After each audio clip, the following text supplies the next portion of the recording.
You're listening to Arsenal Pass, a flesh and blood podcast for players by players. And all about strategy, leveling up, and the latest news in the world of Rathe. Welcome to Arsenal Pass. Hello everyone, welcome back to episode 240 of Arsenal Pass. Hayden here with Pankaj Bhojwani, as always fresh off the back of his star role at World Championships 2025 in the booth. You got to see his face all weekend long. I apologize for that. You know, it's a real burden. No, kidding. It was my pleasure. I got to watch. And they're subject to it right now too, so huge L for everyone. You're all used to it. Pankaj, how are you? How was the weekend? What's your emotions right now? Like, where are you? What are you feeling post this massive weekend of Flesh and Blood? Content, I think, is the first word that comes to mind. The main thing being, I think it was just a fantastic weekend. I mean, we call this, and this is also me like taking off my cast hat. I did say this at the end of the stream that we had a fantastic Worlds weekend, but I do truly believe that. Yeah. Just everything we called about the metas, like the CC side and the LL side, actually being very deep and engaging. I think we saw a lot of that on stream. We saw that the meta was quite wide. There were a whole bunch of decks that there were a whole bunch of decks that were doing well, a whole bunch of strategies and players that were doing well on both formats. I think the best of three in the top 8, we'll get more into this later, but the best of three in the top 8 worked amazingly. I think it generated a lot of hype, and the dual format as well in the top 8. And also finally, I mean, I think the community sentiment on LL has also shifted post Worlds after seeing the World Championships and seeing what people are doing in LL format, and it wasn't just like a 2-deck format, and there were all these other things that people had explored and brought that was doing well. It was an awesome weekend. I had a lot of fun. I think the stream was great. We called that this is probably going to be the best Worlds out of all the Worlds we've had, and I think I fully agree with that sentiment. Yeah, I'd say the Pro Tours have overshadowed Worlds in the past, to be honest, and I think this time around, though, Worlds really stood up for what it means to be the pinnacle of Flesh and Blood, I think, in terms of just like the formats. Production was fantastic as an audience member, watching along over the weekend. It was amazing. So yeah, we're going to break down all the things from the World Championships. Pankaj is going to take us through a bit of a recap. We're going to talk about our predictions we made before the weekend from the last pod. We're going to talk about we're going to talk about the keynote, definitely all our thoughts on all the news from the keynote. We're going to talk about the sort of aftermath of Worlds as well, and some of the topics that came up over the weekend, some of the discourse around some things, positive, and then some things maybe a bit more controversial, which we will get into all of that. And some things which I think maybe the casual player base probably wasn't aware of. For sure. Which would be interesting, whereas it was a bit of a thorn in the side, a bit of a concern for the high-level players. Yes, but first of all, I have to start us off with a massive congratulations to Michael Jaszczur, Stash.io himself, taking down the World Championships. I've grown a stash in sort of solidarity with a teammate or someone I've known very well for a long time now, the kid, Michael Jaszczur. And, his name's been invoked a lot on this podcast in years gone by. And a lot of the time it's been around, there's Michael Jaszczur playing Levire again, griefing himself. That's crazy. Can't believe he's registered for PTLA. What's he thinking? To now a world champion and, a very young player, right? Like, I think of Brody, I think of Michael, I think of Lucas Oswald as these kind of, the Zoomers that have come through this game in the past couple of years, and now we have a world champion and one of them in Michael Jaszczur. So congratulations to him, congratulations to the whole PCG Invasion team on a job well done, with Matt Dilks also making the final, and of course Margin making top 8 as well. Just amazing to see. So yeah, fantastic result. I'll add Evan Herndon to the Zoomer fab list as well, the US national champion. Sorry, Evan. Please forgive me. All good. I'd like to congratulate Stroop Waffles as well for having Ian Zhang and Margin in the top 8. I think the team also had a lot to celebrate. And yes, of course, huge congrats to Michael Jaszczur for taking it down, which is honestly a little bit surreal. And also, Michael, I love you, but oh my God, Like, you're just gonna subject us to all sorts of terrible memes now, and we have to listen to you because you're like the world champ. He's gonna tell us, dude. He's gonna show up and he's gonna be like, guys, mono head jab fi. This is it. This is the sauce, and we have to listen to him because he's the freaking world champ. So it might actually be the worst timeline, but I guess we'll survive. That deck was pretty good, man. I don't know what to tell you. That's the mustache talking. You're already getting influenced. Also, let us know in the comments what you think of Hayden's, mono mustache look. Yeah. Be kind. It's Movember, come on. Yeah. I also want to give a shout out to the rest of the top 8, right? Just a phenomenal achievement to everyone who made top 8, who placed and cashed. But Florian Christian Logan, I think, a player who was a PT1 top 8 competitor, now a 2-time tier 4 top 8 competitor. Max Klein, a 3-time tier 4 top 8 competitor at this point as well. We are really making some names in flesh and blood, right? I think, all I gotta say is watch out Pablo Pintor, watch out Michael Hamilton. There's some players here who have now put up consistent. They've got the resumes are growing, let's say, which is super fantastic to see. Also, the number of Michaels that are winning tier 4 events also just keeps growing. Michael actually just an overpowered name in Flesh and Blood, apparently. True. Yeah, that's the thing. That's why Matt Dilks made the finals, because he has an M at the start, and they're like, oh, no, sorry, you only get them to make the finals. You've got the wrong second letter. Same with Max, unfortunately, and T before X in the alphabet, so that makes sense. Time to get a name change, I guess.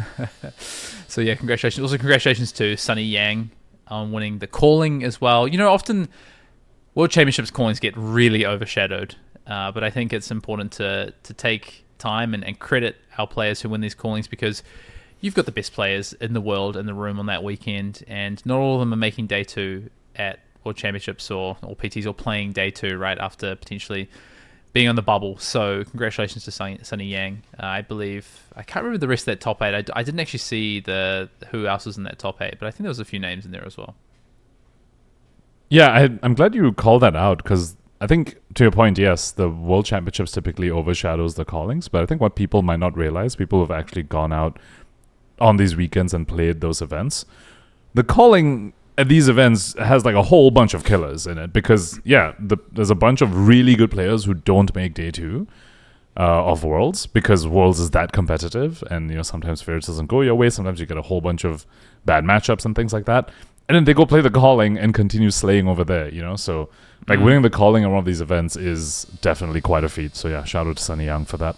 I can attest. I've had to play the last 2 callings of tier 4 events that I've played, unfortunately, at Worlds in Osaka and also in Singapore. To my credit, I top 24 both of those. So, I guess, I'm average at best. I don't know. Just average, yeah, sure. All right. I'll take the cash, though. I'll take the cash. Awesome. Well, what I thought we could kick off with, Pankaj, is just a bit of a recap from your perspective. You were there all weekend in the booth. You were watching all the action unfold. You were watching all the storylines unfold. And I thought, you could take us through what your total weekend for the World Championship looked like. Okay. So I got into Philly on Wednesday. Before that, I was in New York. That's why last week from the pod, I was filming from a different location.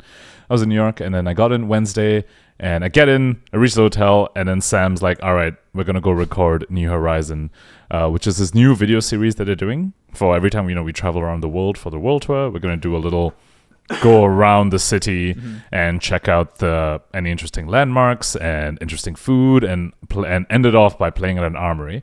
So that's exactly what we did. We got some Philly cheesesteaks, which were really, really good. We went to Liberty Bell, the Rocky Steps, and then we wanted to play the armory, but as to be expected, the armory in the city before World Championships was packed. So we didn't get in, and we didn't want to, try and take someone else's spot who's actually practicing for Worlds. So we just hung out there for a little bit. And it was awesome. If you haven't checked out New Horizon, it's in the shorts page, the shorts really section of the official FabTCG YouTube channel. So go check that out. It was a ton of fun to record. So that was my Wednesday. And then after that, since we couldn't play the armory, I went over to the Stroops testing house and just started jamming games there. because I just wanted to catch up on what people were testing, right? Because I was in New York before then, and they were testing the whole time. And I was like, got there and I was trying to catch up with everyone, like what progress has been made, what are people thinking about? And that was when Margin was like, oh, I'm probably off Marlin playing Chain. And I was like, Chain is real? And Chain was real, the 4 of them in the top 8. Yeah. So things like that. And I was jamming games. You said Chain was dead. If I remember. I did say that, and I was very wrong. And Brian kept reminding me the entire weekend that I was very wrong about Chain being dead. So yeah, when they jammed some games, I was just also there to like help people get reps if they want. Some people want to reps on Marlin, so I was helping with that. Thursday, I went to go hang out with my locals because they also had a testing house. Nice. So I'm gonna go there and jam games with them, see where they're at and stuff like that. Just catching up with the people I test with, right? The Stroops and my locals. Thursday evening was the keynote, which again, if you have not checked that out, go check that out. Tons of great info on that. About next year, about 2026 in Flesh and Blood. And then I helped do some interviews. There were interviews with some pro players, basically players who we fully expected we were going to get on coverage the next day, so we wanted to have interviews with them prepped. And then a whole bunch of interviews with people on the ground as well, like their live reaction to the keynote effectively. Oh yeah, that was really cool. Which was a ton of fun to do. And we used that in like the B-roll for the next day, the in-between round stuff, which was, I think, quite hype. And then Friday to Sunday was Worlds. So that one, I mean, everyone, I guess, was seeing what was happening for Worlds, which was awesome. We had a CC breakdown, for like the pre-show on Friday, and then we had the LL breakdown as a pre-show on Saturday. Both formats, CC and LL, were a ton of fun to watch. The 3-stream setup, so people who maybe didn't know this time we had 3 feature tables set up. And since we are slightly delayed, not very delayed, but just slightly delayed, we know which match to put on based on the quality of the match. So if you feel, I hope you feel this way, I felt this way, but if you feel that a lot of the coverage games this time were like sort of on average higher quality than usual, that's because we had 3 games to choose from and we could pick and choose. This was an exciting match, we have to put this one on, and we could sort of choose not to show the games that were a bit less exciting. Because it was just a stomp on one side, for example. Although, I gotta say, you were able to do that during the Swiss, but for top 8, those games were bangers, and they were the games that played out, so... Yeah. So we were just fortunate in the top 8. I mean, top 8 of a Tier 4 event. I think typically most of the top 8 games tend to be bangers anyway. But yeah, for the Swiss this time, we could sort of not show a whole bunch of stomps, which is cool. But, by the way, if people who don't know this, they just released... They being FabTCG, just released an article where you can go ahead and access the games that were recorded but not put on official coverage. So if you still want to go check those out, definitely go do so. It's unlisted, so you won't find it on the YouTube channel. You have to get it from the article because they don't want it messing up the algorithm. So go check that out if you just want to see all the other games. So those Worlds, the setup was awesome. Production side was super smooth. Huge shout out to Ethan as usual for doing that. There was basically Ethan had 2 people with him as well. So Nathan Dolman, who's usually been there, but then also Xavier. So 3 of them together could handle the whole production side of it, like the feature match tables. When there's judge calls, picking which match to choose, picking which match to show. Like they can tell us, oh, this match was good, this match was bad. So that was a huge help. 5 casters as well was super helpful for Sam because he could manage the production side of things while also sort of not being too torn between needing to cast and needing to do production side of things. So it was I was swapping between him and Brian as who I was partnered up with, and the 2 of them was sort of sharing the production duties. Mostly Sam with mostly Sam. So just back end stuff super smooth. And I think if you feel like the production was good, that was exactly what I hope you do, because I think the production was amazing. Very almost no delays and things like that, and just smooth technically and everything. Just all around big W, I think. Before we talk about the results for you in the booth, what were some of the major threads through the weekend, or major storylines or themes that emerged for you that either you kept coming back to or were playing through your head as the weekend went on, that you were like, oh, I've got to check up on this, or they've been really following this closely because it's been exciting, or So a few things come to mind. The first one, I was mentioning this a lot on the stream and even the weeks leading up, the churn that we were seeing in the deck lists, right? Like there's all these new iterations happening, like on the Verdant side, Pulsing Aether being cut, like what ratios are the Syndras on. Gravy falling off was, I think, another narrative that appeared over the weekend. That's a big one. And then Prism sort of being like a very real contender into the triangle. I would say like meta-wise on the CC side of things, that's what was focused. That's what were my main threads.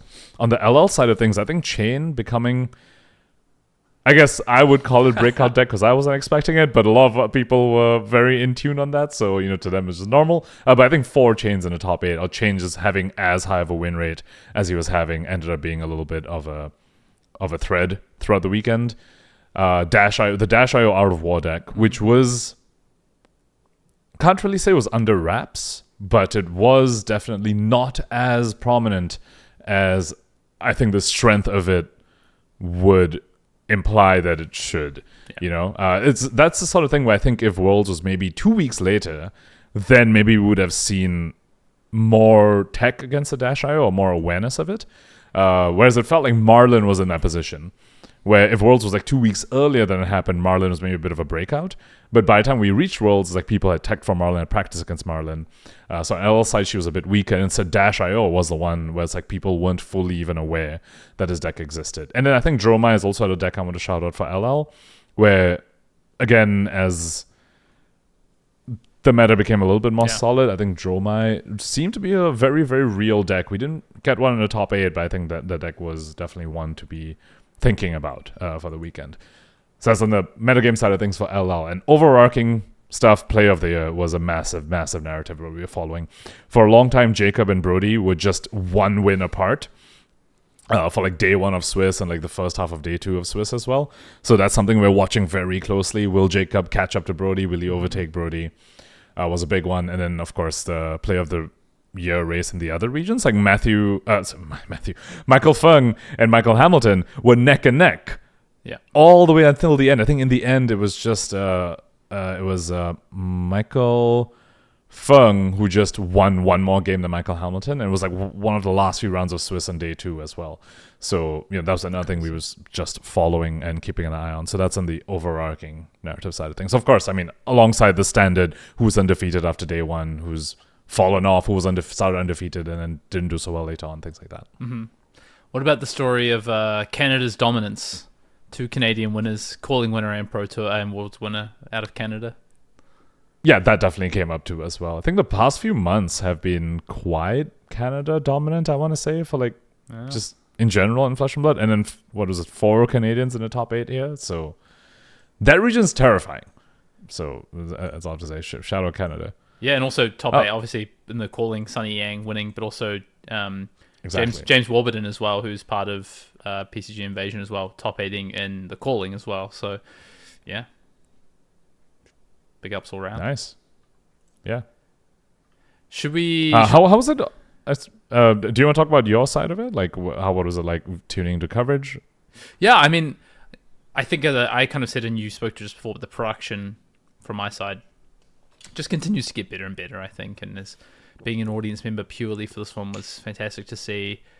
To your point, in the 3 games, lots of options to choose from on stream, but then also best of 3 and top 8 was really well handled. I think it was really exciting to cut between some games as well, depending on who was playing at any given time. Was great. I really enjoyed it. I think all the interviews were fantastic, and that sort of setup of interviews that's continued on from Singapore in terms of having that like dedicated space for those interviews and things like that. And I thought it was great overall. Oh yeah, talking about cutting between games for the top 8, we actually got quite lucky. When we started Sunday, the quarterfinals day, the top 8 day, we weren't sure. Obviously, like, we didn't know how long each of these quarterfinals were going to go, so we had no idea what we were able to show. We just had a strict deadline. We were starting a stream at like 8 something, and we just had a deadline by 1 p.m.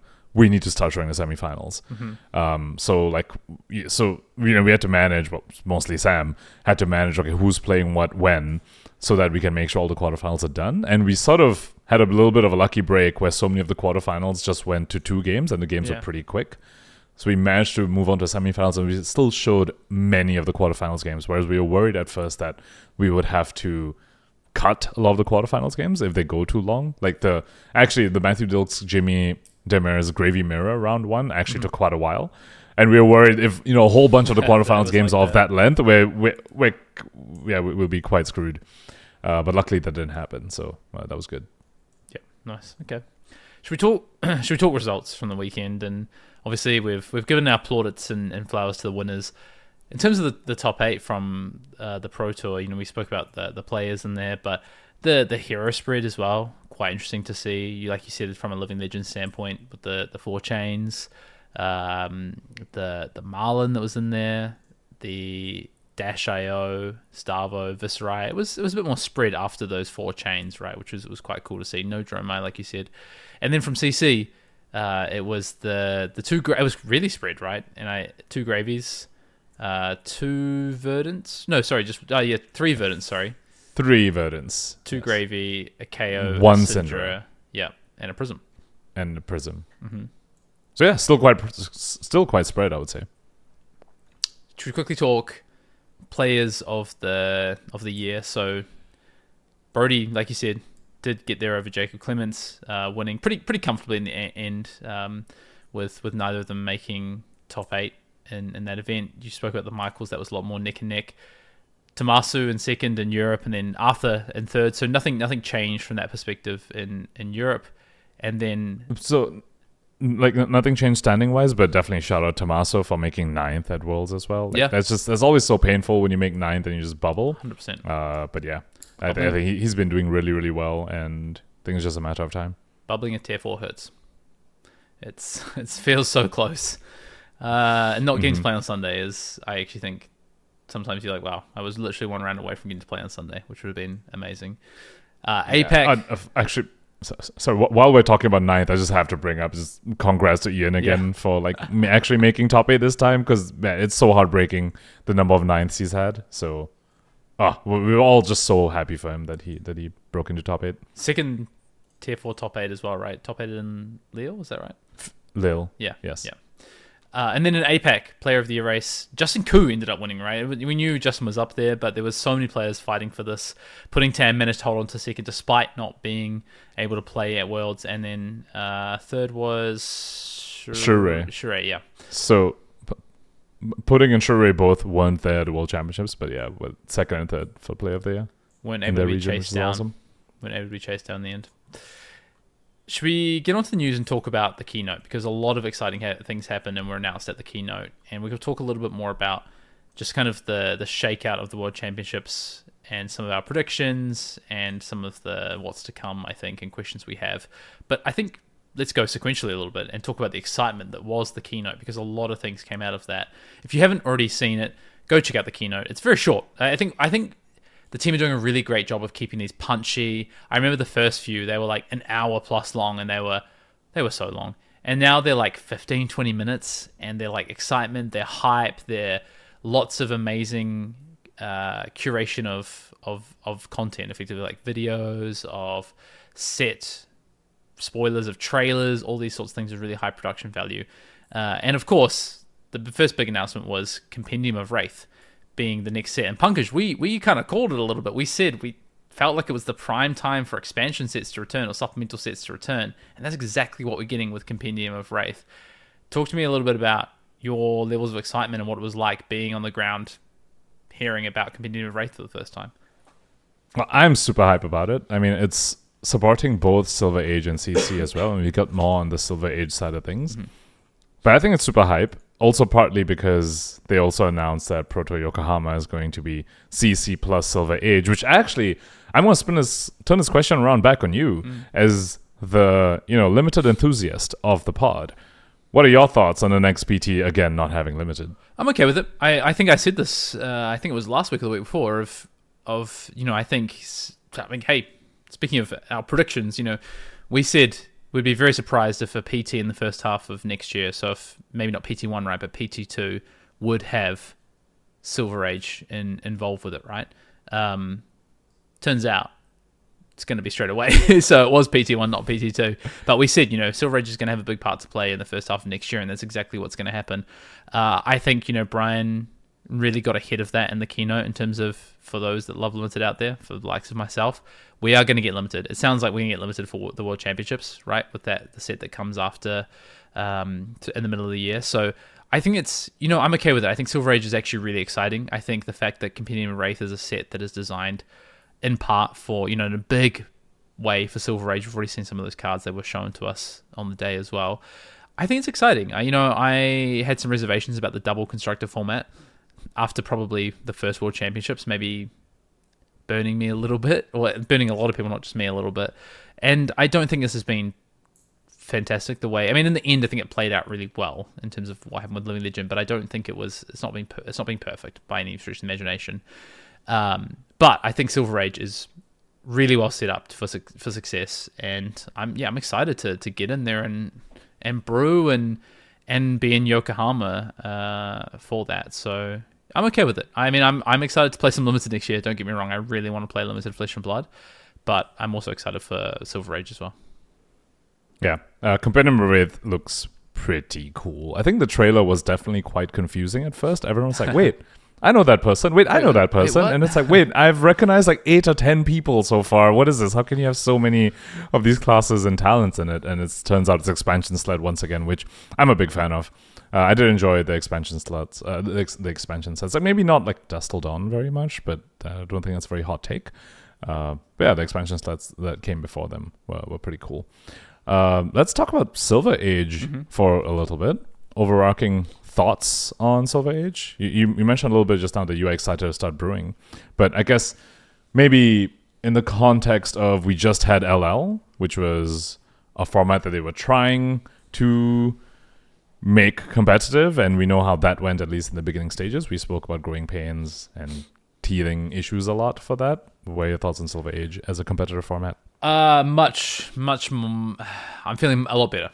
I think Living Legend was, to me, always a little bit shoehorned in terms of it was an idea, and it was like, it was like a nice to have, like this sort of idea, pie in the sky of, well, we have Living Legend, and eventually we'll have so many Living Legend heroes that we'll get to play a format with these heroes. And I think it was almost kind of, just bundled together to try and make it work to an extent. Whereas I think Silver Age it's gone through this sort of beta process with Project Blue. There's been a lot of focus on what it could look like. It is purpose built for what it is, and we'll get onto the how the banding system works in that in that format, because I think it's very, very cool and very unique, obviously.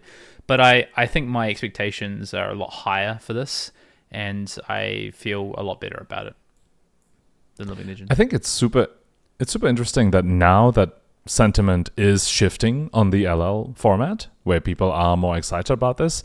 I saw a Reddit post, for example, where someone was expressing their hope that LSS wouldn't give up on LL based on what they saw in the World Championships. And I think a lot of players who also engage with LL in the lead up to Worlds and played at Worlds feel a little similarly, where they sort of have shifted on their perspective on their format, where they're like, actually it's exciting and fun and there's lots to explore.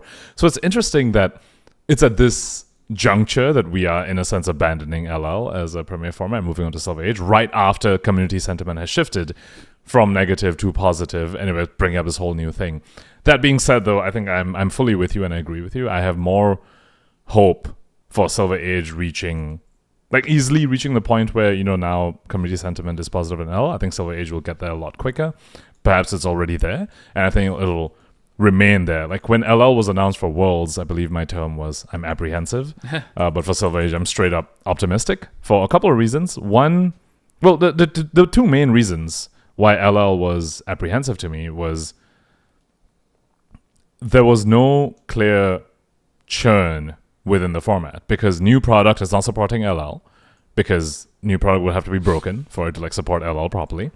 Whereas for Silver Age, that's not the case. All new product has commons and rares. It can support Silver Age. And then the other thing is LL had no established rotation mechanic. Nothing was Living Legending out of LL. We've had these conversations before, so I won't rehash the whole thing before. But for Silver Age, we have that. Now, jury's out on whether the rotation mechanic they have is going to be successful or not, but there is one. There's a seasonal thing, which we had theorized maybe should have worked for LL to begin with. But for both these reasons, I'm already a lot more optimistic about Silver Age's place as a competitive format. I think the thing that you said that strikes home for me the most is the fact that every set has commons and rares. It's on the other end of the spectrum, of the power level spectrum, and that just works better for a non-rotating format in some ways, or an eternal format. Let's talk a little bit about how this rotation is going to work, because I think it's so funny, you know, the keynote, the cameras are focusing on Brian. You don't really see much of the crowd, but you can hear their reaction. And when Brian says, "We're going to let you decide," there's just silence. And then he explains it. And I think people were really apprehensive. Then I think you could see some people like process, or hear some people were processing their mind. And then the excitement started to build of like, okay, all right, we're going to have a say in this. So if you haven't seen it, effectively, what's going to happen is that each season, LSS will put out a vote to the players of who you want to ban. Which hero do you effectively... You know, if you've ever played esports before, or MOBAs, you know, where you ban out heroes during the draft phase of an event, it's a little bit like that. Before the season starts, they'll put out the vote. 2 heroes will be banned by the players, and 1 will be chosen by LSS. So three heroes each time. That's right, yeah? Correct me if I'm wrong on any of this, Pankaj. I thought it was 3 by the players and 1 by the devs. Is it 4 total? I don't... Oh, was it 3 total? I feel like 3 total makes... 3 total, makes 2 more by sense. The players. We'll try and sense check that one, but I'll double check that as you speak. Yeah. So basically, that's how it's going to work. If a hero gets banned for the first time, it gets banned for 1 season, effectively. The second time that it gets voted out, it gets banned for 2 seasons, and the third time for 3 seasons, and so on and so forth. Right. So if a hero gets banned for the 4th time, or gets voted out for the 4th time, it's going to be out for 4 seasons. So best part of a year and a half, I would guess, at that point, maybe 2 years at that point. So that's effectively how that works. It's going to be very interesting to see. In theory, you know, it allows the players to have the power, but also for the more powerful heroes to be self-corrective in nature, right? It's going to be very interesting to see how that plays out, though I'm fascinated. I can't really attribute it or sort of compare it to much else before. Yeah, that's the one I'm a little bit nervous about. So, okay, the voting part, you know what? Interesting to see how that plays out. Also, as a content creator, it's also weird because it does feel like we have some level of influence maybe over the voting, which, I don't know, to some extent, it's like both, like in some sense, it is organic at any sort of voting thing. Like, you know, content does affect people's thing, but it's also weird, like, be in that position. So that was one thing I was thinking about. But mostly, okay, the part which I'm maybe not a big fan of, at least right now as it's been laid out, is the whole, if the hero gets banned again, now they get banned for 2 seasons. Yeah. Like, that's the part where I'm a little bit like, does it need to be that way? And it goes like 3 after that, and it's like, wait, so you're saying, you know, as a Wizard player, if people hate Wizard enough, it's like suddenly I just don't get to play it for like an entire year or something, which feels a little strange. But at the same time, I think I realized why maybe they're doing it this way. It's because if nothing is permanently rotating out, but new heroes are being released, like new young heroes are being released, maybe that's their way of sort of managing the number of heroes in the format. So, I think so. You know, so you effectively get to people get banned for longer. You effectively get to like perma-ban something for like 2 years potentially at one point, and then you go, okay, let's give it a chance to come back and see if it's still... Oh, never mind, it's not as powerful as we thought it was. I think that's fine, right? Like, okay, I compare it to like Lexi and LL. Lexi is LL. Lexi was so powerful when it was around, but Lexi has not made any indent in LL. Maybe Lexi would be... I'm not saying Lexi would be, but you know, what if Lexi was like just fine and class constructed now? You know, how it's kind of a little bit of that of, okay, this hero's been gone for so long. Could we have almost like power crept, or other heroes that have come out that combat it so well, or just not be good in this meta, be okay for it to be around right now, and we'll find out. I think it's really cool, honestly. I thought about it for a good day after. I was like, oh man, I don't know about that. And then I thought about it more, and I was like, this might be amazing. I mean, it could be disastrous. Don't get me wrong. There is a small chance that this just doesn't work out at all how we think it is, but I do mostly think it's going to be fantastic. I am starting off excited and optimistic. Yeah. So LSS always get that from me at a minimum. I'm usually pretty optimistic, I would say, for the most part. Except when I'm not.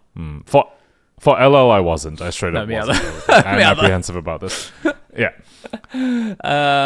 Cool. So the other things to talk about, 2 million USD in events next year. We already spoke about this last week, sorry, but no Battle Hardens any longer. Battle Hardens are out the door. We've got the showdowns happening, but every World Tour stop now, there's a bit of just a rejig of World Tour, effectively. Every World Tour stop has a calling attached to it. So just very clean, makes a lot of sense. Pro Tour Vegas as well. Second Pro Tour of the year. We're going back to the US, July 16th to the 19th in Vegas. What else am I missing? So I want to touch a little bit more on the showdown thing, and also all World Tour stops having a calling. This just means there's no more standalone Battle Hardens. Well, there's no more Battle Hardens, but there's no more equivalent of a standalone Battle Harden, no standalone showdown, for example. It's always a calling, so tons of callings next year, which is awesome. And the showdowns themselves, it's not just a renaming of Battle Harden. Now, every showdown is always Silver Age. So, you know, I feel like previously when you're going to a calling, you always had a question. You're like, okay, wait, if I don't day 2 the calling, what other deck do I need on me in case I want to play the Battle Hardened? And like, what format is it? I don't know whether you ever had it. You've probably day 2'd every calling you've played in, so maybe this doesn't apply to you, Hayden. But for the rest of us mortals, we're like, oh, do I need a Living Legend deck on me or a Silver Age deck on me or whatever? Now you know it's always just Silver Age. Have 1 or 2 all times. It's also very accessible because it's Silver Age, so I'm a big fan of that. But also, importantly, the prize pool for showdowns have been increased. It's not the Battle Hardened prize pool, and this was a known, don't say issue, like a bit of like complaint that people had regarding Battle Hardens, where the EV felt really, really low and really, really bad. I never played Battle Hardens for that reason, honestly. That's what I was about to say. Exactly. Even if I didn't day 2, I didn't play Battle Hardens. Yeah, you always need to hit the finals, it felt like. But now with the showdown prize pool, which has gotten bigger, it feels like there's actually... Yep, I agree. It's actually worth to go spend your time to go play in the showdown, which I think is just really, really awesome. Yeah, massively agree. Honestly, I got to the point at Tier 4 events, so day 1, day 2, that's fine. Day 3, top 8, obviously, for main event, usually, and day 2 for calling, and then also Battle Hardened usually on that day. And so if I did day 2 the main event, on the third day, I would never play the Battle Hardened. I would go out and see the sites. That was my priority. Whereas now I'm like, yeah, I'll probably hang around and potentially play that event, hang around with my friends and things like that, as opposed to prioritizing. I mean, I still want to go out and see the place I'm in, but day 2 of a calling, for instance, I wouldn't play the Battle Hardened. I think I've played like 3 Battle Hardens lifetime, honestly, maybe 4. Yeah, I played Japan Miss Vale release because obviously you got to play more Miss Vale Limited. So right. And also in that same article, they announced World Tour points. So we finally have an answer for...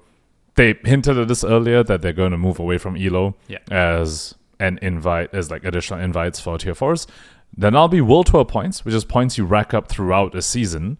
And a season is defined as the release of a set before the next set. So currently we're in Super Slam season.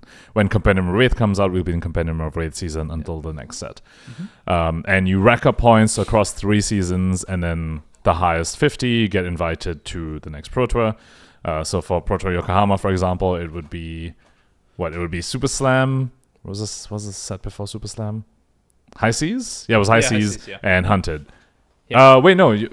Yes. Or would it be Compendium of Rathe? I don't fully know. Go check out the article. I think it's Compendium of Rathe. It might be I think the Compendium it's the of Rathe current season. plus the previous. Plus the previous 2? Yeah. Interesting. Because I feel like you would need to know whether invite or not. Whatever. The details in the article. The point is it's 3 seasons worth. And that's really cool. And you only get World Tour points from showdowns and above. Yeah. From World Tours. It's not like... Yes. Oh, yeah, exactly. Yeah. From showdowns and above.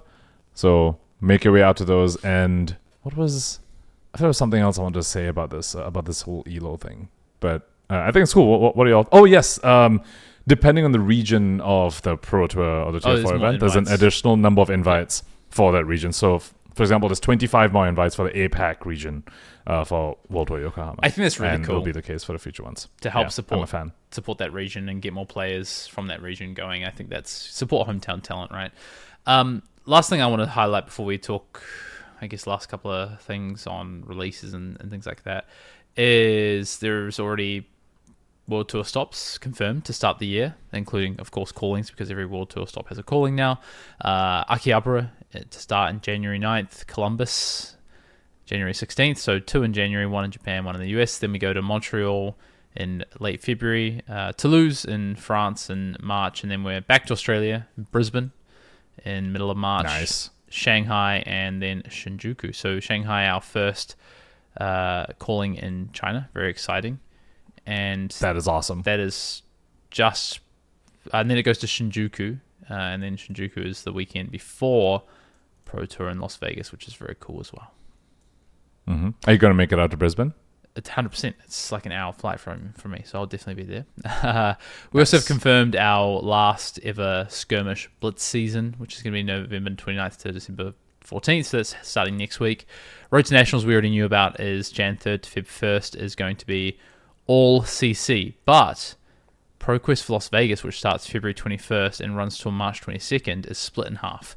February 21st to March 1st is the ProQuest season. It is Silver Age, and then we flip for the final half of CC to CC from March 7th to the 22nd. So very cool split season there. And I really, really, really like this Pankaj of saying it's not a mix where, you know, on a Saturday you could have a CC and the next day you've got Silver Age. Focus on one format for the first half, focus on another format for the second half. It's very clear for stores. It's very clear for players. I think this is a fantastic change.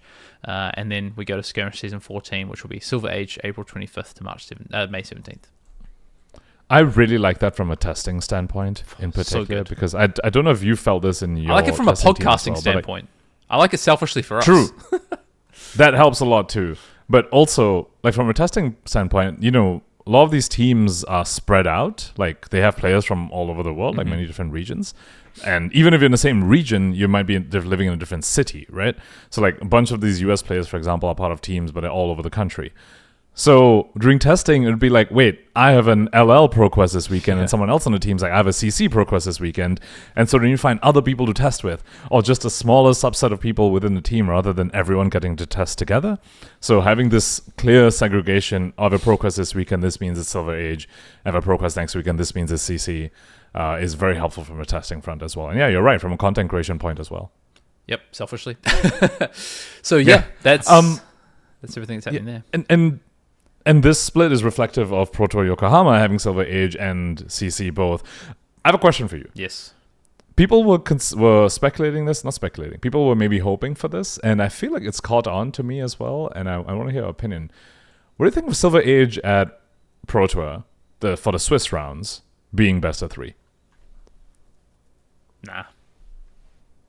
Nah, you don't think so? I don't like best of 3 with the same deck. I just don't think it... I don't think it's flesh and blood. I think I'm okay with what they've done for top 8 in terms of having the best of 3 across multiple formats. I think when it's the same deck, I think to me it doesn't quite fit with the whole notion of what flesh and blood was originally designed for. And I think there's a really good argument of, well, that's fine. That was the original intent, and we've moved beyond that. This is a different format. This is a very much faster paced format. I think those things are all fine. But I would also say, just add an extra round or two. Like that would be my view of just like have it so that you have. So I think there's a challenge with this though. I think in theory I would say just add 2 extra rounds. The challenge with that is then you outweigh the Silver Age to your CC rounds in terms of their value. So you've got to be a bit careful about that. But I don't know. I think you can have maybe 2 extra rounds of Silver Age and 1 extra round of CC or something. I don't know. I would just have extra rounds. I don't like best of 3. I could see it. You do save a bunch of time because that was the other thing I noticed about this past World Championships. There's no time we need to account for draft pods being set up and for drafting needing to happen and everything. You'd save a bunch of time that way. So to your point, if it's just Silver Age but same number of rounds and there's no like setup required, we will end up with a whole chunk of the day where we actually could have used. So maybe it's extra rounds. I'm not opposed to the idea of a best of 3, depending, of course, how the format shakes out. But it seems like it would be... I mean, in the end, it's still 20 health, right? So the games would be faster. So I'm not super against a best of 3 thing. For the Pro Tour level, you know? Like, for that level, it'd be nice. But I do see a point where same decks does make it just a little bit, okay, we're just doing the same thing again. Yeah, and then you've also got CC, which is best of 1, and then Silver Age is best of 3. It's... Yeah, I think one of the things you've got to be careful of, though, with what I was saying about extra rounds is also, I think what's great about extra rounds is that you can say, well, you know, variants and things like that, you get some extra losses, right? So everyone gets extra losses, which is fine. So X4 makes top 8 or whatever. But I think that's, I don't know. I think I'd like to see that happen at some point. Like, why does it always have to be that it's X2 that's the cut for top 8? Why can't we do one where it's like, well, you're going to have more losses to give, but also you're obviously going to have to win more rounds. But in theory, maybe the variance element, you get to have one more sort of loss to bad variance or something. I don't know. I could kind of be down with that. But I think you've got to balance it between CC. So you could add 3 extra rounds, 1 CC, 2 Silver Age, maybe. Could be interesting. Because right now, so for this PT, it was 6 rounds of LL, 9 rounds of CC. Is that right? Well, wait a second. 6 rounds of LL. Yes, you're right. Yeah, it's 5, 3, and then 3, 4. So yes. Yeah. So could you just do 9, and why don't you just balance Silver Age being worth a bit more than LL was this time? Why couldn't you balance it to be 9 and 8 or something? 9 rounds of CC, 8 rounds of Silver Age potentially. Yeah, that's a possibility. Or let's just go all in. Cut to top 16. Easy. Oh, cut to top 16. So that is something that other games have done, right? Is the cut to top 16. I don't know. I don't know how I feel about that. Not sure. I am so I did not mean that seriously, but I'm really glad that you actually considered that. So thank you. I mean, other games do it. Games do it. I thought I was being ridiculous. Okay. Other games do it. Other TCGs cut to a top 16. I think my problem is it takes a little bit of the prestige away from the top 8. And I think that Pro Tour Sunday of eight people, focusing on those 8 people, it's the same for a calling top 8 or whatever. I think I like keeping the top 8. Yeah. I would consider adding a couple extra rounds and making Silver Age worth a little bit more. I think that's okay. Yeah. And especially if we continue with the best of 3 for top 8, which I'm not sure whether that's something that's saving for just Worlds, or whether Pro Tours will get it too. But especially if we're continuing with that, cut to top 16 makes no sense. It's just going to be impossible from a coverage side. I'm still not convinced about the best of 3. I liked it. I thought it was cool. Okay, tell me more. No, I just don't know. It still to me doesn't. I just don't know if it is. I don't know. I'm not sure. It's interesting when you have 2 constructed formats that you do that. I'm not sure, honestly. I would say though, if we're going to make Silver Age 2 extra rounds, so it's a bit more equivalent, then yeah, best of 3 makes most sense, because at that point they're very even in terms of the value they're putting someone as top 8 for. Okay, sorry. I just realized you meant you're not sure about best of 3 for Silver Age in like the Swiss round. So I thought we changed topic and we were talking about World's top 8 being best. You're not. Okay. Interesting, because I was fully convinced from a best of 3 based on how the top 8 went. I think it made it really exciting, both on the coverage side, and I think the players liked it too. Obviously, if you ask Jaszczur, actually, and Dilks were the only 2 players that actually played 3 rounds in the best of 3s. Everyone else just 2-0'd. And for both their cases, they lost their first round. They did. And then won their rounds 2 and 3. So obviously, they'll be big fans of it. But I think it's also a cool like narrative side that we get to be like the winner lost his first round and then reverse sweeped in a sense, and took the next 2. It also, like, there's the point about variance, right? Like the Gravy Syndra thing where it's like he lost his favored matchup and he gets to come back and win it, and the fact that it went down to game 3, it just felt great from a coverage and a player perspective. I'm not saying I'm against it. No, I'm not saying I'm against it. I think I just need a bit more time with it. I guess I'm leaning towards it not being overused, I guess, and being careful with it. But to your point, if it's Worlds, if it's a Pro Tour where there's just tier 4s, tier 4s where there's a split CC format, sure, I think that's probably okay. It's probably fine. True, yeah. Once limited starts becoming a thing again, might be tough unless they get a draft pod first, and then what you pick the format based on how good you think your draft deck is. That's a little weird. No, it's got to be. It's just all right, CC. That's got to be. Yeah. All right. Best of 3 in CC, but then it comes back to the issue you were saying. We're playing best of 3 with the same decks. Don't play best of 3. No best of 3. Just goes back to one best of 1. All right. Let's move on. Let's quickly talk about some product releases that we've got. We've got more armory decks, and we have a new hero, which is also an armory deck, which is Hala, Warrior Hero, Vanilla Warrior Hero, which is coming out in April next year. We saw, of course, we know that Reinhard just dropped. We've got Slippy coming very soon. And then there's a few others. They put a product roadmap up when they shared the keynote, so go check it out. But there's more Armored X to come next year as well. Mm-hmm. You excited for any of them? Are you excited for Slippy? I'm excited for Slippy. Yeah, I'm excited for Slippy. I have a hot take, just tangent here as we're talking about Slippy, regarding, the upcoming BNR like a month from now. Mm-hmm. And a lot of people saying, the meta's stale, let's, have a shake-up, we should ban something from Verdance or ban something from Syndra or something. Yeah. I think just unban Bonds, unban talk a big game. Okay. Let's see what happens. You talk a big game, Pankaj. Yeah. I mean, come on. I feel like Lyth with talk a big game could maybe be stupidly egregious. I haven't tried the card yet, so I could very well just be talking full nonsense here. But I feel like Bonds of Agony in the current meta, you bring it back and like Slippy gets to play again, and maybe it's a reasonable amount of shake-up. Did you see that? Just spitballing. That Lyth game on stream at the Sydney Calling? Yes, I did. Don't unban talk a big game. Anyway, that's the Lyth deck. That style of Lyth was what I was brewing too. Yeah, and really try to get it work. What I found was that it's a Rune Blade is the problem. Yeah, it is a bit. You have like these pumps, and you have the attacks, and you have to draw them in the correct ratios, and you have to draw them in the correct order too, like your setup stuff, like your might token generators. Like, yeah, it's all. When it does the thing like it did at the Sydney Calling, it looked awesome and looked really powerful. And then there's tons of games where you just draw it in the wrong order and the wrong ratios, and it just feels like a terrible deck. Mm-hmm. All right, let's move on. We're going to skip the Command and Cookout this week, but if you do want to get your questions in for the Command and Cookout, please do so.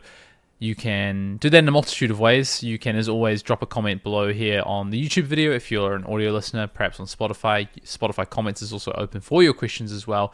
You can email us at arsenalpassfab@gmail.com. If you're an Arsenal Pass patron, you can go to our Patreon Discord and drop your question in there. You might want to do, as others did this past weekend, seek out myself or Pankaj at an in-person event and give us a handwritten question with your full name, your question, everything, so we can shout you out on the pod. But please get your questions in. We definitely would like to stock up on some questions as we head into the end of the year and into the new year. With that said, Pankaj, let's... Real quick on that, I just want to thank everyone who came up to me and expressed their appreciation for the pod. It really means a lot, and I really liked it. And then I got a couple of handwritten Command and Cookout questions, which always is really, really exciting. And we will get to them soon. It's just that this week there was so much news and stuff to talk about that we decided we'll skip the Command and Cookout for this one, but we will get to them, and please keep them coming. It means a lot. Nice. Let's finish our conversation on World Championships and everything that happened. If you didn't see over the weekend, why have you not gone back and watched it? To be honest, it was fantastic. Coverage was fantastic. The games were amazing. As Pankaj said, you've got 20 more games to go and check out if you even need even more flesh and blood in your veins as you prep for Road to Nationals coming up very soon. But I want to talk a little bit about the breakdown of the event, because Syndra was the most played deck, as we kind of expected it to be, Pankaj. Verdance as well, really showing up in numbers. Gravy did drop off like we thought in terms of representation. Prism did show up. I think the surprise for me was Dash.io and Kasai. I thought Dash.io had kind of dropped away, and I thought Kasai was not real. I think it ended up being not real to an extent, but there were some good players playing Kasai, including Pablo Pintor. And the other piece of it was that Arachne Marionette had a bit of a rise, which we did kind of talk about in the pod last week. It was obviously the number one hero in the last week of Pro Quest season, and showed up in the hands of players like Jacob Clemens, for instance, in this past weekend. Yeah, there was 6 heroes outside of the top 3, which is like Prism, Kasai, KO, Dash.io, Astilio, and Marionette, which is an awesome spread of heroes to that. I think what surprised me the most was that Gravy was closer to these 6 than to Verdance and Syndra. So Gravy really sort of fell out of 3 into it became a top 2, which is something you called, Hayden. That was your prediction, I think, saying that we might just be approaching a 2-deck format. Mm-hmm. I think that's where we ended. But honestly. There were 2 Gravies in the top 8. Yes, so despite only having... I think we said Gravy was shaping up to be in a good position because of the amount of Verdance and, I don't think the Prism matchup is as bad, and things like KO and Arachne Marionette being on the rise. I think Gravy ended up being in a good spot. I mean, there's I feel like half the matchups are bad for it, and the other half are good for it. Yeah, right? Like Dasho and Acilio and Syndra and Prism are bad for it, and then Kasai, Verdance, and KO and Marinette. I don't are good think for Prism's it. bad. Really, for, it's for even Gravy. 4-4. I don't think Prism's bad for Gravy. I think it's a pretty close matchup. Okay. But I think what happened is that we saw Verdance's adapt to beating Gravy, and then it went back to Gravy being able to beat Verdance, or balance was restored, so to speak. And I think, you look at someone, I know from the PCG Invasion team, I know they specifically just decided to, as Verdance, give up the Gravy matchup because they felt they had to invest so much to beat Gravy, and then Gravies were responding to them, and then they were giving up Edge into Syndra and things like that. So. And if you look at conversion into day 2, Gravy had a really, really good conversion. Of course, there were a bunch of LL games going into day 2, of course, but 32 Gravies were in day 1, and then 18 of them made day 2. In contrast to something like Verdance, where 67 were in day 1, and then 22 made day 2. So a third of the Verdances made it, but more than half of the Gravies made it. Yeah. So which is why the overall representation of Gravy surprised me a bit, because I think the strength of the deck and the meta relevance was still very, very high. And I think the conversion rate shows it, and 2 Gravies in the top 8 shows it. But in the fact that it was so far away from Syndra and Verdance that it makes it closer to the other 6 outside of it, that's a part that surprised me quite a bit. Yeah, and Verdance ultimately ended up putting the most copies of a single hero into the top 8 of the World Championships, right? But I think we sort of spoke about it last weekend. It felt like Verdance had been, at least from my perspective, I thought Verdance had been the best, sort of the most powerful hero all season. I know you maybe disagree with that to an extent, but also agree that Verdance was very strong. It felt like Verdance had really started to crest and peak. And I think we both agreed, though, however, that we thought Verdance was maybe in a vulnerable spot heading into Worlds because people were targeting it, right? We felt that, the Syndras were adapting their lists. It felt like Gravy was going to fight back potentially. We thought Prism was going to be on the rise. We called Prism being the 4th most represented deck, and it was. We spoke about potential other heroes that would show up to try and combat that or have Verdance in the crosshairs, and that's kind of how it played out, right? So although 3 copies of Verdance in the top 8, conversion to day 2 was not good, and I think it firmly did have the target on its back. Yeah, it was 2 things. Firstly, her position into the other most represented decks was just not good. As a Verdance, I'll play against the Syndra. I'm not happy. I'm not this is the matchup I want to see. I'm unfavored into the Gravy. I'm unfavored into the Prism. So it's what is the angle you're looking at into the top decks? And on top of that, this is the reason when we were having our pre-Worlds pod and you were talking about what you would bring, when we're looking at the deck list, it feels like for Verdance to answer these matchups, which she's not really good into, the sideboard just gets stretched so thin, especially when you consider the mirror as well, that it was just so much tension on the deck building side that I could see why a lot of high-level players like Jacob Clemens pivoted off of it. Yeah. So let's talk a little bit about Living Legend quickly, and then we're going to go into a few post-Worlds discussions. Living Legend, Bravo ended up being the most represented, with then Viserai second. Mullen was actually third. Chain, although it put 3 copies into top 8, was only the 5th most represented. So 4 copies in top 8. 4 copies. So but the best conversion rate, I guess, into top 8 from those heroes. Actually, Chain and Droma had the same number of heroes show up, and Droma put 2 into the Living Legend calling top 8, which was interesting. So I don't know, it kind of, I guess, played out a little bit how I thought in terms of the representation, but then in terms of which heroes actually ended up in top 8, it didn't really convert, right? Because it was 1 Bravo, 1 Viserai. It was really dominated by the Chains. LL felt very much like it was clear, I think, that a lot of people, that there was still a lot of unexplored ground, and a lot of people were still discovering what was happening as they were playing the event. I think Chain being a real deck was something that surprised many people, including myself. And the Dash.io Art of War deck, for example. And Dromai did also feel a little bit underexplored, where it feels like if Worlds happened 2 or 3 weeks later, we would have seen maybe quite a different LL metagame, which I think is really, really cool. Which I think was a nice...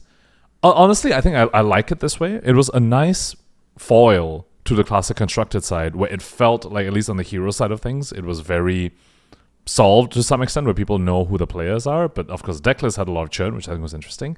But on the LL side, it felt like the heroes themselves, people were still bouncing unsure about many things, and there was still a whole bunch of unexplored territory, which I think made it just fantastic, having both these formats. So I think the balance was struck very nicely between the 2 formats, and the places where both the metagames were in. One, it's a whole bunch of iterating for added equity in the decklist side, and the other one there's still a lot of wait, this hero is legit sort of stuff, or like this is how tech, and there's still a lot of tech happening, like chains showing up with Chains of Mephetis for like Marlin, for example. I think that was cool stuff. Amulet of Echoes, literally like the day before the Worlds, people are buying out the Amulet of Echoes for the Dash.io combo deck. Is awesome. Having two different like paces of the formats. Yeah, and it's so funny. I think as well, also maybe the sentiment of LL now, like you said as well, that there's still a lot to explore about that format. So yeah, very interesting. I want to talk about maybe start with our post-Worlds discussion a little bit by kicking off with our predictions and how our host predictions went. So just to recap on how we did, I guess. We thought that, you actually said Verdance might be most represented, followed by Syndra, right? But in the pod, you were like, actually, it feels like it's going to be Syndra. In the end, that's where you went, and you went with Syndra at 17%, Verdance at 16%, Gravy 14%. I had Syndra at 19%, Verdance at 17%, and I had that drop off to Gravy, to your point. But in the end, Syndra was 24% played, and Verdance was 19%. So we're a bit closer on the Verdance side, each of us. I was 2 off, you were 3 off, but we were both a little bit off on how much Syndra. So we thought maybe this would be the first time since Worlds Barcelona where we wouldn't have a hero above 21%.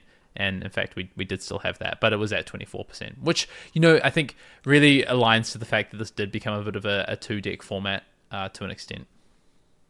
Mm-hmm. And then there's our top 8 predictions. Well, just quickly, you predicted. We did say Prism at 9%. Of the you were 9, and I think I guessed 8. Yeah, and Prism ended up at 6%. So we knew it was going to be the 4th most played deck. And then I had Arachne and the KOs, and ended up being that Kasai was slightly more played than Arachne, but the KOs were 7%. So technically, actually, the KOs were the 4th most played if you combine them. Sure. Okay, we'll allow that. Underhanded cheat, Pankaj. I'm taking it. All right, so you are the reviled one on the pod. I'm glad 100%. we've sorted that out. I don't think that was up for debate. I think that was pretty clear, honestly. All right. I think we both thought that Viserai was going to be the most ripped, but it ended up being Starvo. And then, you want to talk about top 8 predictions? Yeah. So I guessed 2 Syndra, so I was 1 off there. 2 Verdance, I was 1 off there. And then I guessed 1 Gravy, 1 Prism, 1 KO. And I guessed a Mario, which is not the case. There was 1 more Gravy than that. But I got the Prism and then the KO correct. So yay, I got 6 out of 8. What were yours? Well, I had 3 Syndra, so I was off there. I did think Syndra was the best deck heading into the event. I said it's the deck I would have played as well. 2 Verdance, 1 Gravy, 1 Prism. So I got the Prism right. I was also 1 off on a Gravy. And then my outside shout, where yours was Marionette, mine was Kano. What was I actually thinking? That's craziness. And obviously, I think you just want him to LL. You and the whole everyone else is holding their breath because he's at 984 right now. But it was KO that I guess was the more of the outside shout in the end to that point. So we were pretty close. We did a pretty good job, I think, of we both had a Prism and 1 Prism topped. I think we were feeling pretty good about that because we thought it was actually we thought this was we shouted out that this was the week to play Prism if you were going to play it at any of these events, so it was the right time to play it. We also said what we thought was going to win. We both thought Syndra was going to win in CC. You pivoted off your Verdance call. You thought the Living Legend hero was going to be Starvo. I thought it was going to be Viserai. I'm going to take points because it was still a Runeblade. It was Dash.io that won. What are you talking about? It was a Chain in the finals. Never mind. I was like, it's going to take points.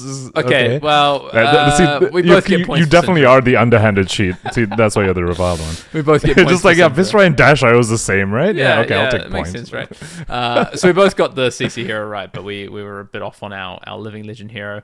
And then our winning player and team, I had said I shouted out 2. I had Arthur and Peitang Liao, and you had Pudding. Unfortunately, you were immediately disqualified because Pudding didn't play. Immediately. So I guess I reached the end. Yeah. I'll give you that. I'll give you being more close on that one because you got a D and S, whereas I got a 2 incorrect. So there you go.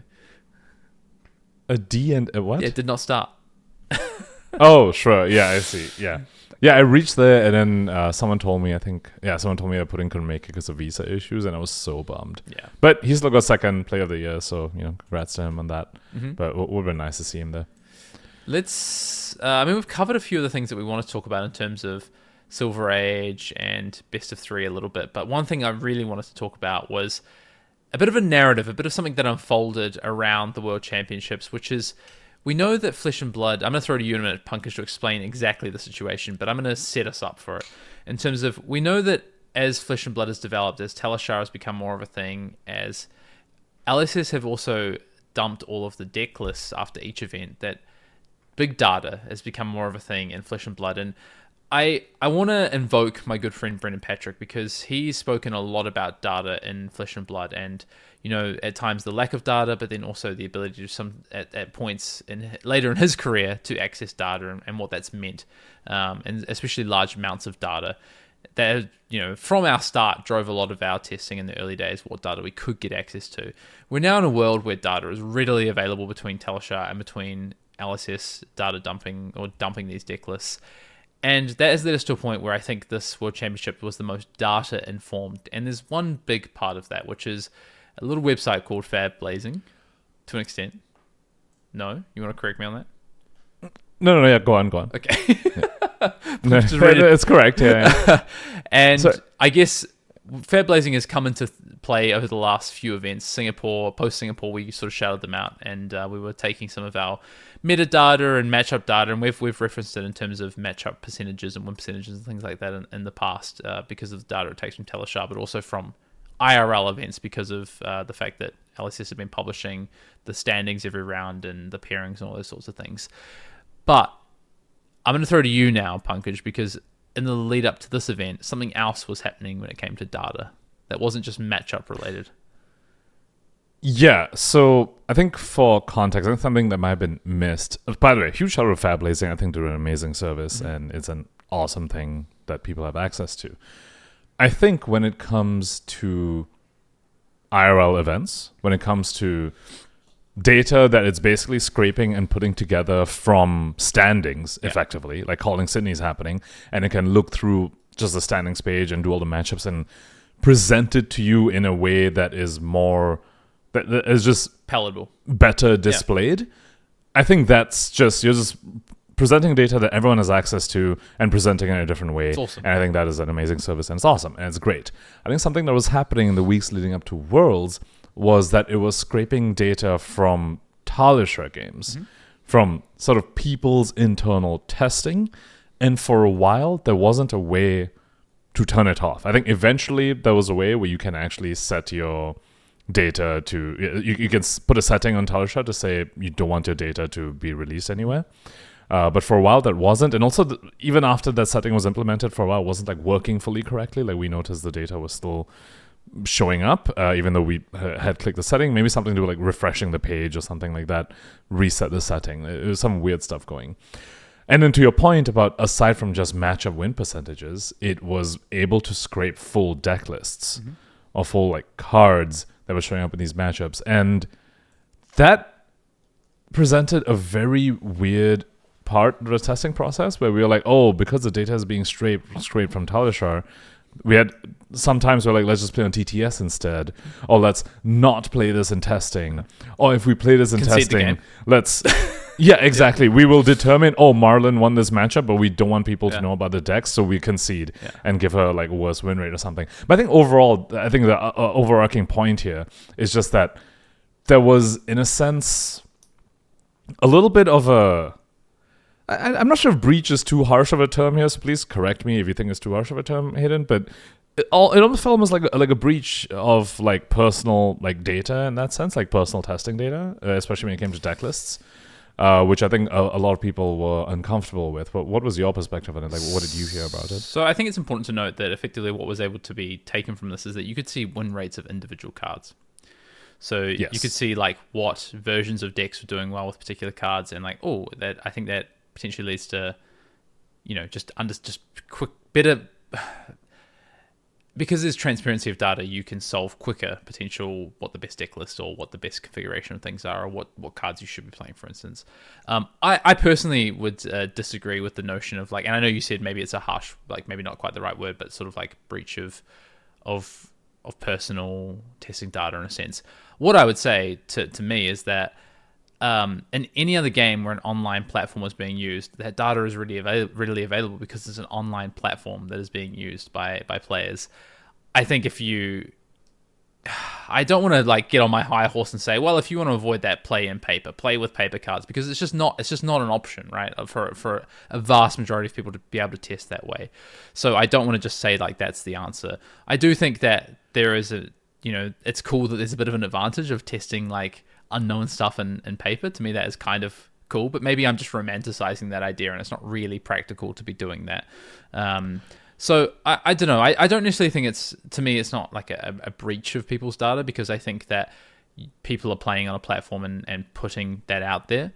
But it also doesn't quite sit right for me. But I can't pinpoint exactly why that is. I think it's probably just because it leads to, like you just said, people manipulating data as well for benefit of like going and mass conceding and throwing games or whatever it is to like tank the win rate of a hero so that Talishar's data shows that hero or these particular cards winning less or something. Like, I think that is the reason, the fact that becomes a necessity or is seen as a necessity by particular teams to keep things secret, I think is what ends up being the harm for me. I will also point out, I think the analogy to other games that have digital platforms, in my opinion, doesn't quite fully hold, because I think when it's an official digital client, there's also a whole bunch of like terms and conditions and privacy stuff, which does say that your data... Consent is, I think, what I'm getting at over here. When you play those official platforms and stuff, you have, in a sense, consented to them getting your data. And there is also a level of transparency that everyone knows that you know when you're playing that your data is getting that's fair. scraped. That's fair. But for Talishar, that was not clear. And I think that's the part that was a sticking point. If it was clear when you sign up and you're playing the game that Talishar's like, oh yeah, everything's being scraped by Fyendal or whatever, okay. But I think what was a bit of a sticking point was a lot of people weren't expecting it. There was no consent to the deck lists and these individual cards and all that being used, which is why I use the term breach over there, because that's why I was like, wait, we weren't sure about this. Now, to be fair, I mean, you could... I don't think there needs to be. I don't know. I would say that... I don't think exactly. Sure. Exactly. Yeah, but like why I'd say the analogy doesn't quite hold is because on one hand, you should be aware / you tick something or like you acknowledged that, yes, okay, your data is going to be used, and for this one there wasn't, which is, I think, the biggest sticking point. Like why the analogy is, in my opinion, doesn't quite hold, and why this is a different situation. It's also not an official client. It's also not an official client, which is the other exactly. As well. Yeah. Exactly. And for that reason, actually, a lot of people didn't even know that Fyendal was scraping data. This was known by like a few of the top teams, but it's why at the start, I was like, a bunch of the casual player base surely didn't know. And I wouldn't be surprised if like 100 out of 350 Worlds players also didn't know. I would be surprised. That Fyendal was We've spoken about in this pod. Data. We've literally spoken about in this pod that Talishar data is taken for these things. The individual card win rate, though, I'm not entirely sure. But anyway, moot point. Sure. Moot point on that. Just eventually, I think at this point it has been resolved in a sense where you can set a privacy setting and it does like work properly now and everything.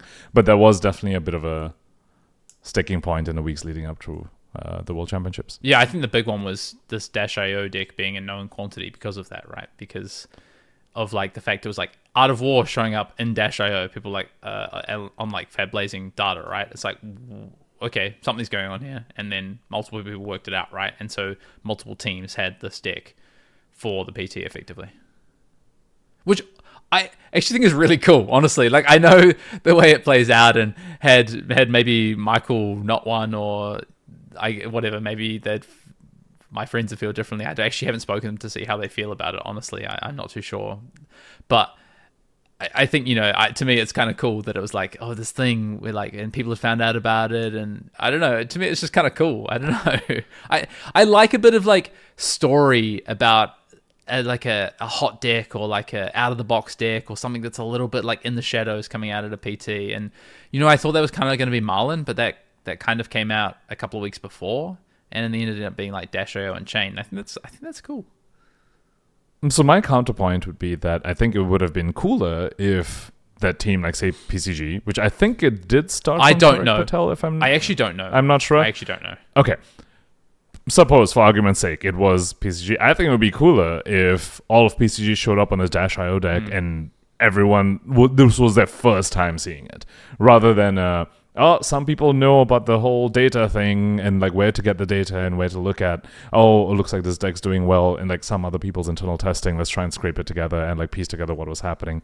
I think it's cooler for like, wait, this deck showed up, like people cracked it. Like if the narrative was, oh my god, that team cracked it and they showed up to Worlds and they won with it and they just internally tested and they found the deck, they found the sauce in LL. That feels like a much stronger narrative than, oh, yep, a bunch of people knew about this, but not a lot of people. And then people kind of just like showed up with it. Sure. Yeah. You know? I mean, yeah, I won't even get into a similar story that happened in the past, but where lists were leaked and things like that. But yeah. Like, I mean, okay, honestly, actually, I guess, I think you're talking about this, I'm not sure if you are, but like your Pro Tour New Jersey Kano list, that felt more akin to y'all cracked something new and a lot of people were fully shocked and surprised as to what the deck was doing. That, like, that's the narrative, like, people still remember now, right? And that was a very strong narrative because it was that much of a surprise. And I think it would have been cooler if the Dash.io thing was at that level. That's fair. And I think it could have. And even then, that deck list got leaked, so... Yeah. But, you know, well, not the actual end result, I guess. But anyway, whole story for another time. But I'm sure people know bits and pieces of that story and have heard things from different people. But anyway. That's for different reasons, though. Yeah, correct.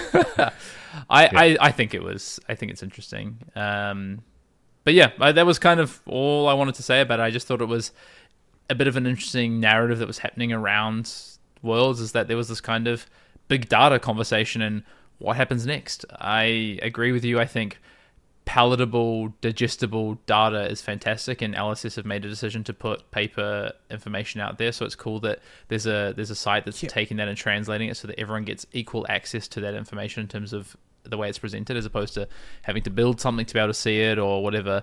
That's just for certain people. Like everyone can go onto Fab Blazing and see the public stats of paper games, which is very cool. The way I see it is that if anyone really wants to put together a matchup matrix for Calling Sydney, anyone can go ahead and do it because the information is all out there and public. Whereas not everyone can go scrape Talisha games and figure out what deck lists and what cards are performing well in certain matchups. I think that like there's a bit of a difference there. True. And yeah, on the Talisha side of things, I mean, sure, like if people are consenting to a data being released, and all right, then that makes it a little bit more okay. But yeah. Those are just like my two. Can I ask a question then on that whole? What about presenting the data of all the win rates of cards and paper? Yeah, Cool. To me that as long as the deck lists are public. Yeah, of course. They're not always, but yeah, when the deck lists are public, yeah. But again, to me, that's just everyone has the data. No, I'm just confirming. I agree. I'm just confirming that's what you would see it that way as well. Yes. Yeah. Cool. All right. Well, we've had a lot of conversation in this podcast. It's been very exciting. It's been awesome to break it down with you, Pankaj. And honestly, if anything, I'm just absolutely amped the heck up to be in Yokohama. Now, I was gutted to, all things said and done, miss this PT, miss this World Championships. But, you know, that's okay. I'm not going to beat all of them. That's fine. But I'm looking forward to I will definitely be in Yokohama, which is very exciting. So, yeah. Can't wait. I mean, I'm amped for 2026 in general, I think. Silver Age seems really, really cool. I'm excited to sink my teeth into it, which is not something I would have expected beforehand. I'm normally not a low power format kind of person, but this just seems cool. I think the amount of dedication they're putting to it seems really, really interesting. And I think, I don't know, I'm optimistic, like I said, about the format. And I think 2026, just the changes they're making to a World Tour, the whole World Tour points thing, the whole showdowns thing, and the way this past Worlds went has just really made me super excited for 2026. Yeah, it's fantastic. Quickly, I did have you go. Okay, you go first. Okay. You're about to equal me in 2 weeks' time because you're playing Calling Seattle, right? Is it Calling Seattle? Yes, in about a month, actually. Yep. But yes. So you're going to equal me for callings played this year, which is kind of crazy. Oh. Okay. My question for you... And I've got none of your results. All right, cool. Thanks for rubbing it in, man. That's okay. That's all right. I can do that anytime you need. My question then, off the back of that, is are we going to see Pankaj slinging cardboard a bit more next year? I mean, there's more callings happening. I do have my eyes on Columbus. No concrete plans made yet. Yeah. But I mean, the world was expanding. There's more callings happening, and I do want to play more as well. So I'm gonna say like a 80 to 90% probability yes to that question. Is there a tier 4 in your future, do you think? That one unlikely. I think I Okay. will probably stick to tier 3s. Okay. Yes. All right. No, just curious. Yes. Just curious. Yeah.